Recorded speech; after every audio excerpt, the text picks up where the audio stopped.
Hey YouTube. So this is kind of a quick walkthrough of how I put in some LED strips, some red LED strips to act as puddle lights.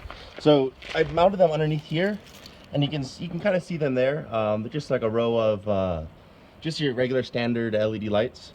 But basically they kind of operate off of the key fob. So you can see I'm gonna unlock it here, and they dim on just like the factory dimmer. And if you lock the door, they dim off.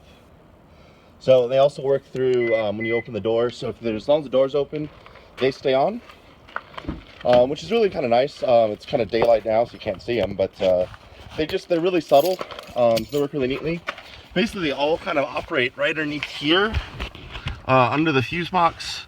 That top one right here, that top harness, there is a green with a yellow stripe. You can kind of see it out there. There's the one with the tap fuse in there. So basically that's the dome override circuit. It is a negative ground, so it's not a positive, it's a negative switch. So when it's active, it has full ground, and then it drops about 6 volts when it's dimming, and then it fades off to no ground. That white wire kind of loosely ran through there and goes up into the firewall through a hole somewhere underneath this mat here. It just kind of plugs underneath there. But excuse me. So basically, it kind of pops up underneath the fender there. You can kind of see that wire. I just poked a hole through the little rubber plug there and ran it through. It was pretty easy. And it comes through there, and it kind of terminates here under this fender. So underneath this fender is this little, felt piece. You just pop that bad boy off, and then you have access to like a lot of space.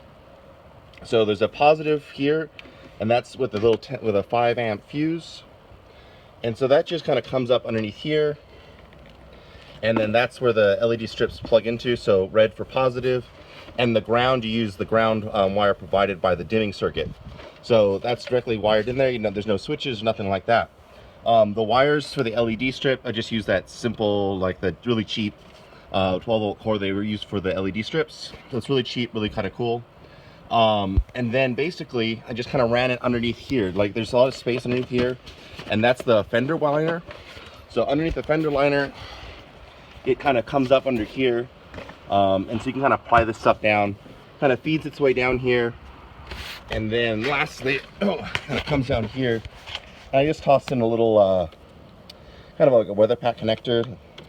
I had a bunch of old LEDs that had a bunch of these extra connectors, so I just tossed it underneath there, and then it just sticks on there. So it's just soldered on there. I think it's a 51-inch strip that kind of goes all the way through it, so kind of still clears the jack mounts, and it's kind of convenient because you can unplug these and still get access to the jack mounts without hurting the wires. Or, these are eBay lights, so if they end up getting cracked or if they fall off or something like that, all I got to do is just buy another weather pack and just replace the strip. So that just makes it really convenient there. So yeah, and basically the same thing for the other side. I just have the termination goes there, just little wire nuts. Don't judge me. I should use it, but I'll eventually solder these together. Everything else is soldered, so I did a pretty good job, but I want to make sure that they work first. But they just kind of feed up underneath here, and you can see the same thing. The wire comes out underneath here, and then does the same thing. Crawls up under, and then does the piece. So here, if I open the door, I'm opening the, oh, that's the dog. The doors are locked. But so yeah, so if you open the door, they pop back on. So it just adds a really nice bit of light. You can make it different colors, different things like that. But yeah, just hope you can walk through that and hope it helps someone else. Later. Say bye, Oberon. Oberon? Oh, or not.